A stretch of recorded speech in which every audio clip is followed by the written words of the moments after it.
Oh, let's see what's going on this weekend. Oh, connection.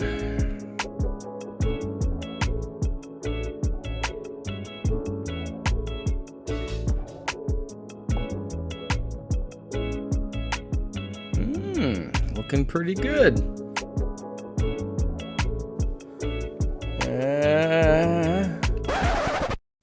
Ah.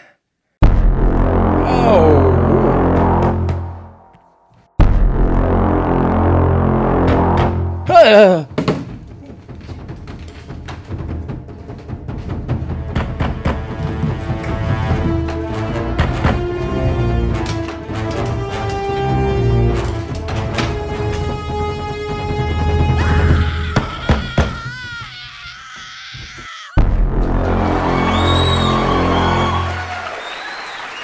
All right, thank you everybody. Yes, I survived last night. I just had to do a lot of running around the block, kind of hid in a bush at one point.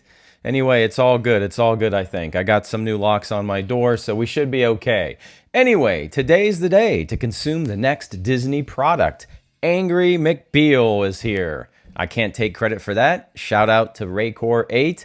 But yes, the next Disney product is here.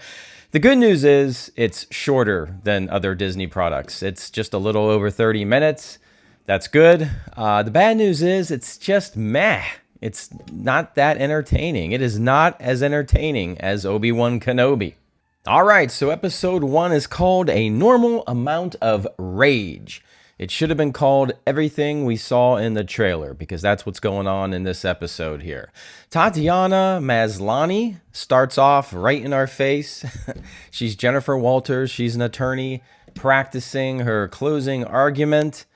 And she tells us, she breaks the fourth wall. She looks at us and tells us she is She-Hulk. Generally, she's likable. I'm not sure she'd be my first choice, but she's generally likable when the dialogue allows her to be, because a lot of the dialogue is cringy.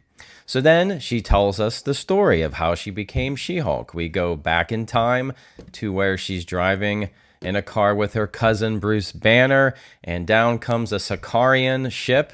We never know why, at least not yet. And the car goes flying off the road. Bruce Banner does not turn into Hulk right away. And he's bleeding. And he bleeds into the open cuts of Jennifer Walters, making her She-Hulk. Why doesn't the Hulk transform? Oh, I guess they do say that in a little bit. We'll get to that.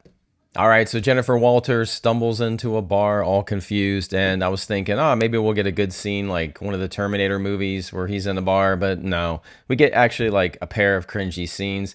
She's in the bathroom, and a bunch of barfly ladies come in, and they're obnoxious and stereotypical. That was cringy.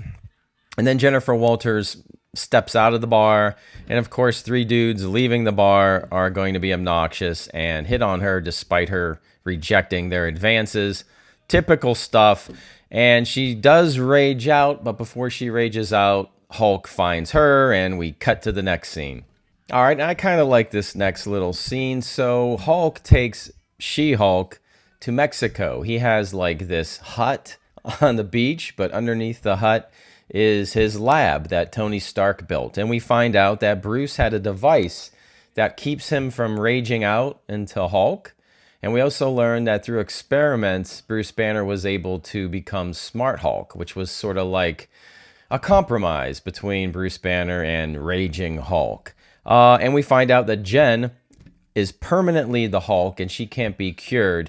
But we quickly learn that she can go back and forth pretty well and retain all her faculties. All right, so Smart Hulk does experiments on Jen, puts her in his little mini danger room that we see in the trailer, and he tries to trigger her anger because he tells her that anger and fear are the triggers that trigger the Hulk. And she responds, those are like the baseline of any woman's existence. And I thought that was a very interesting line of dialogue. I mean, is that something that feminism propagates? Is that the right word? Promotes? I don't know. Where does that fit in line? I mean, this show has definitely nuggets of gamma-fueled feminism.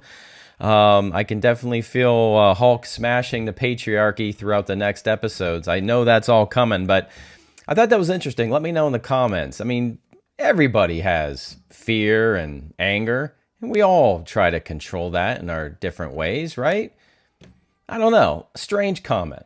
All right, so then Smart Hulk teaches Jen how to Hulk. Yes, lots of mansplaining or Hulksplaining going on. Smart Hulk is going to teach Jen yoga. He's going to walk up to her and blow an air horn in her ear.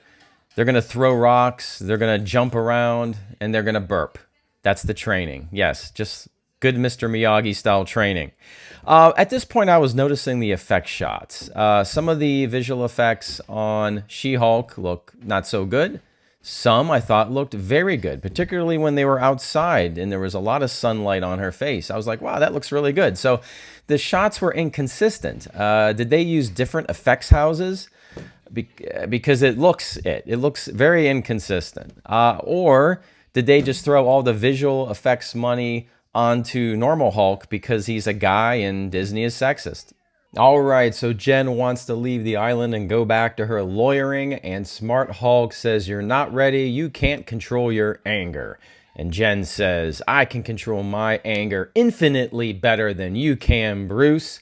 When men catcall me or incompetent men explain my area of expertise to me, I'm always controlling my anger. Well, she tries to leave, Bruce tries to stop her, and Jen, in a matter of 30 seconds, can beat the Hulk in a fight. All right, and we return to the present with Jen, and she's about to give her closing argument at this trial when Titania comes busting through the wall into the courtroom, dressed like a hooker for some reason. I don't know why she's even there. And Jen takes off her dress shoes, turns into She-Hulk, whips Titania's butt, puts her dress shoes back on, and says, Your Honor, may I continue with my closing argument?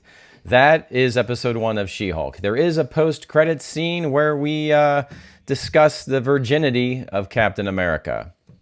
Way to go, Disney. All right, so let's talk about the conundrum. Is that the right word? I don't know. About Mark Ruffalo and Smart Hulk.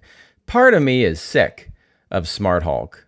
He's overstayed his welcome, and I'm kind of getting tired of Mark Ruffalo in the role as well. He's too laid back. I don't think I'm digging it anymore. That said, I think this show benefited from having Smart Hulk and Mark Ruffalo in it. Because the scenes, and there's just a couple scenes, and they're very brief, but the scenes where angry McBeal is talking to her co-workers, those are super cringy. And I'm worried that in episode 2, 3, and 4, we're going to get a lot of her co-workers and that interaction. That's going to be hard to watch. So I'm sick of Smart Hulk, but Smart Hulk just might have helped this show out a lot to get it off to a good start. So what do I think about She-Hulk? It's just meh. It's kind of boring. Nothing here is making me mad. I'm not sure I really care. There were attempts at humor, and you're like, okay, that was an attempt at humor. But most of it's just kind of boring. There's no real plot yet. I'm sure one will come our way, right? We have a Sicarian ship, and I don't know why Titania busted through the wall. Hopefully we'll find out. It's not horrible. It's just okay, and it's more Disney product to be consumed and forgotten. That is She-Hulk. All right, well, join us this Sunday for House of the Dragon. So House of the Dragon, I think, is 9 p.m. Eastern Time, Sunday. And after the show, myself and my friend Louie, we're going to jump on live from his place. We're going to have a few libations, and we're going to discuss it. So jump on live with us, and we'll talk about House of Dragon. Hopefully it's better than She-Hulk. Please, one of these shows has to be good. Please, pretty please. All right. Well, thanks, everyone, for joining me. If you could share my video with folks, that would be great. A like would be greatly appreciated. And leave a comment. Did you guys watch She-Hulk? What did you think? Yeah, let me know in the comments. Let's talk about She-Hulk. Everybody, have a great day, a great week. I will see you very soon. And as always, I will see you on the new.